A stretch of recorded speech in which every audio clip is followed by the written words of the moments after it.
All right, investors, look, it's time for some deep talk. I'm going to list the importance of why I think rules are very important when investing, and I recommend all of you make a list or at least a sticky like this, okay, where you have all of your rules of trading or investing right in front of you all the time when you're trading or investing, just on your monitor or on your desk. So you can be always reminded and make sure you check off that list every time you go to make a trade or you put in an order or you do any kind of execution. So I think that, rules are very important to have. And the reason why is because if we're trading and investing without rules, we as humans, all of us, fall into the traps of human psyche weaknesses, like fallacies, like the gambler's fallacy or FOMO, or all kinds of weaknesses in the mental reasoning process that cause us to underperform in a game like investing or trading. So for that reason alone, and for some others, I think it's very important that each one of us has a list of rules. If you can't memorize them mentally, and I think most people can't, like I said, I think it's a good idea to always hold it with you. So what we're going to do here is, first of all, when you build your list of rules, it doesn't matter how many they are. I don't recommend to have too many.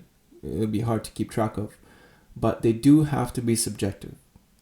And the reason why the rules have to be subjective, meaning pertain only to you, is because each one of us, just like your mom said when you were growing up, we're all little unique snowflakes out there. Yes, we have similarities with all humans, but we all attack the world from a different angle, from a different perspective, and we have to tailor the rules to be able to harness our own selves in order to not keep making repetitive mistakes. So what would work for me is not necessarily, and in fact I'm willing to bet, is not going to work for you. So I'm going to list my personal rules and a brief description as to the reasoning as to why that is. But you're going to have to come up with your own. You can start with just one, and it can be as simple as don't trade before 8 a.m. in the morning or something like that. Okay, because you know that your judgment is still clouded, or you need whatever you need. I don't know. We need to let the market settle before you make a rash decision and you miss price volatility. It doesn't matter. Like, the point is, it has to be you. You have to be the one that's implementing the rules for you, because perhaps you've gotten burned too many times, or you know yourself well and you wish to eliminate that weakness from your trading or investing process. So, I'm going to list my rules now. But like I said, it doesn't matter. Start with one rule and work your way. My personal rules, I have kind of made a video about it in the past, but I think it's worth revisiting and accentuating the point where I think everyone should have rules. Like, you should make rules for yourselves. For me, number one is ability to sleep at night. So if I'm literally tossing and turning at night, right, and I'm not able to sleep well, then my decision making is going to be just getting worse and worse and worse, and I might take more and more risk in order to try to make up losses or unnecessary, or try to size my risk improperly, and then try, under research, think of time as going against me.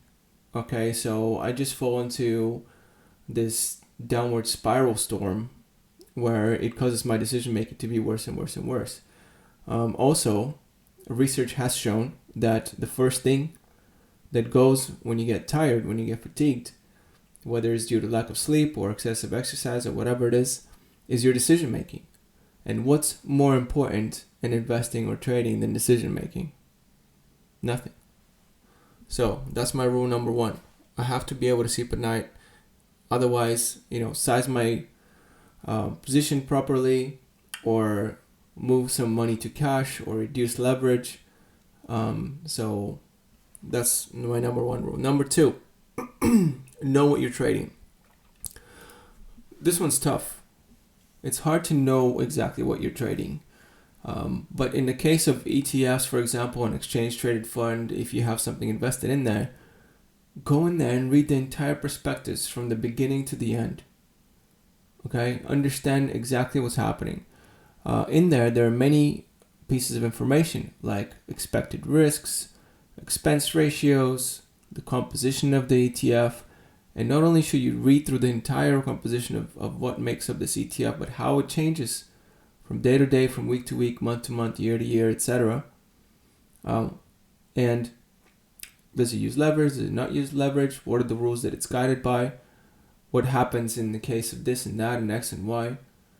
So I think you should, once you know the product, once you feel confident and know the rules of the game, then fine.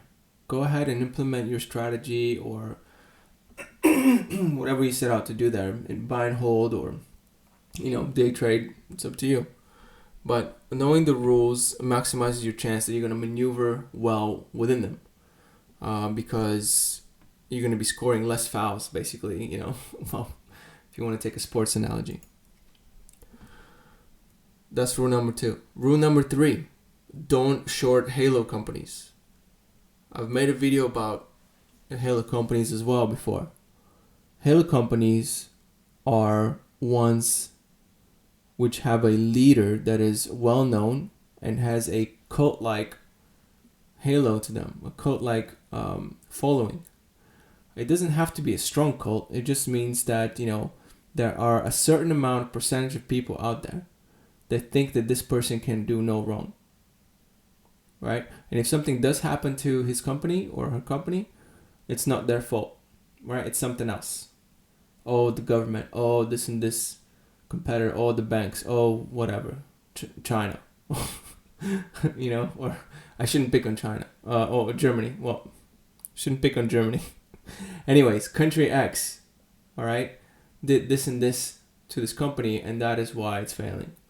They'll never blame the leader themselves. The board will never kick them out. Here are some examples of leaders, right, that create that halo for their own company. Steve Jobs, right, super cultist figure.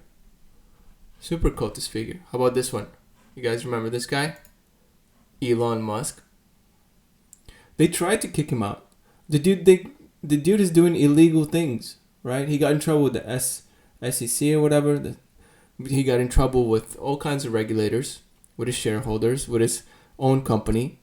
He got demoted, he got promoted, he got benched, he got brought back. You just can't take him out. How about this guy? Jamie Dimon. Everybody knows Jamie Dimon. There's a certain amount of people that will always listen to what he says. And if the company is doing something badly, it's not his fault.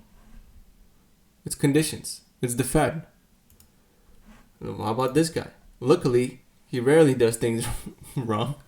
I mean, according to his own assessment, he does, things wrong about 40% of the time or so. But he's created a cult following too. Have you seen how many people show up to Omaha, on his annual meetings and parse every single word he says? I mean, the guy's a legend, right? If the company is doing bad stuff, they're not going to blame him necessarily. I mean, he'll have his critics, but a certain people are always going to support the company. Even this guy right here, Thiel. I'll give you one more example. Okay, one more example. You're going to love this one. Human growth hormone, Jeff Bezos. Jack Bezos. I picked this picture because I like jacked Bezos much better than, Bezos of the past. So this version of Bezos is much cooler. So, halo companies. Can halo companies be just the brand? Kind of, but I mean, they almost have to, go together. Like Apple is probably not, its halo, it's fading, right? I don't think that Tim Cook is a cult figure. I mean, I say cult lightly. I don't mean like actual cult, although he has some crazy people following him around and trying to have his babies and stuff. So I don't think he's earned that halo status, but Apple still carries some of it from the Steve Jobs days, and they think that it's on a path that is kind of unstoppable. So, I wouldn't short it. And the reason why halo companies are unshortable is because there will always be a bid, right? There will always be the fanatics that say, oh my goodness, the company's halved. It's going down by 50%. I'm going all in. Whereas if the company does not have fanatic following, they will ditch the company, right? They'll ditch it. But I think if they think that it's got what it's got, then they'll stay with it.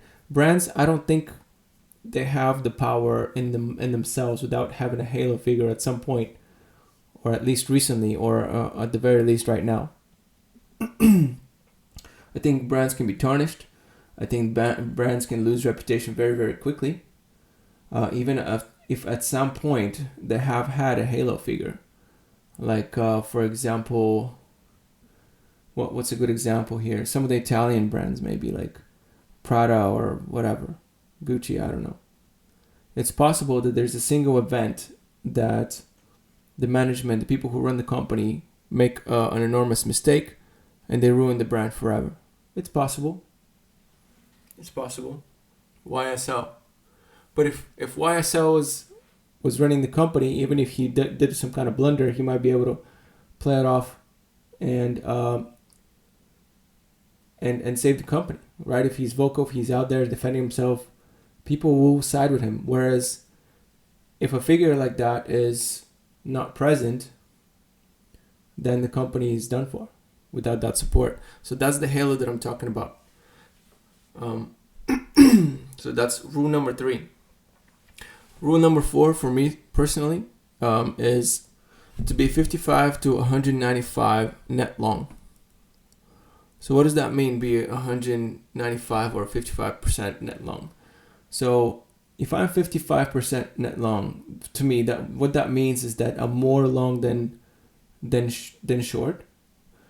Assuming, 50% is just staying in cash basically and collecting the minimum percentage yield. That's neutral. If I buy a put from there and the rest in cash, now I'm below 50%. That's how I measure it. Okay, so I have to be a little bit more long than just sitting in cash at all times.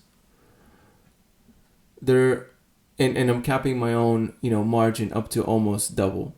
If I want to be like extremely bullish, I'm not going to be more than 195% bullish.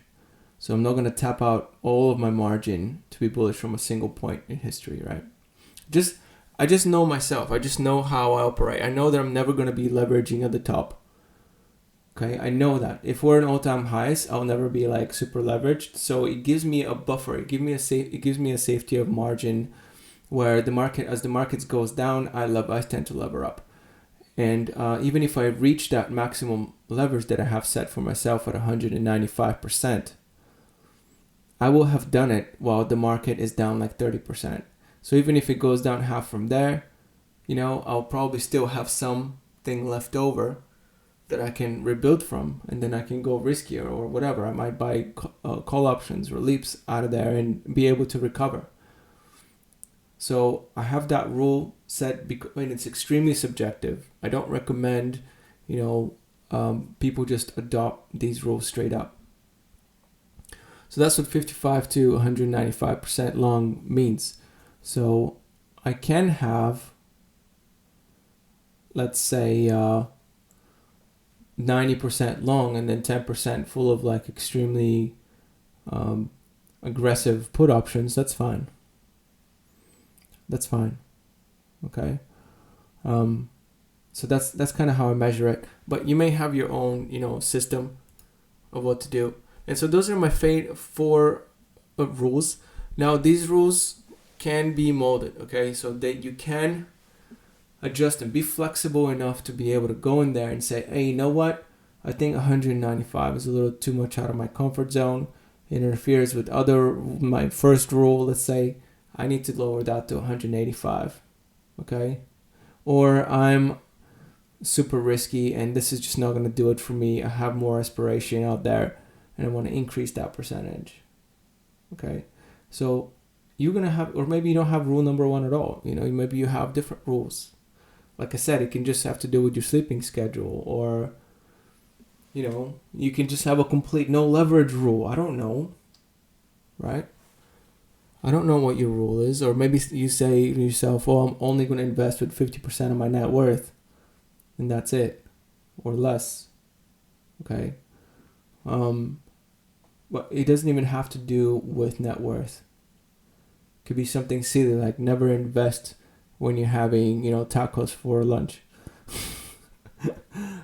Whatever it is that pertains to you. I can come up with examples all day long that are silly or serious, but it just really comes down to the subjectivity of your personality, your temperament, and your knowledge of your own self.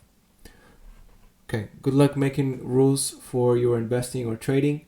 If you have some already, I'm super curious to hear about them. So please lift them in the comments below. All right, mic drop.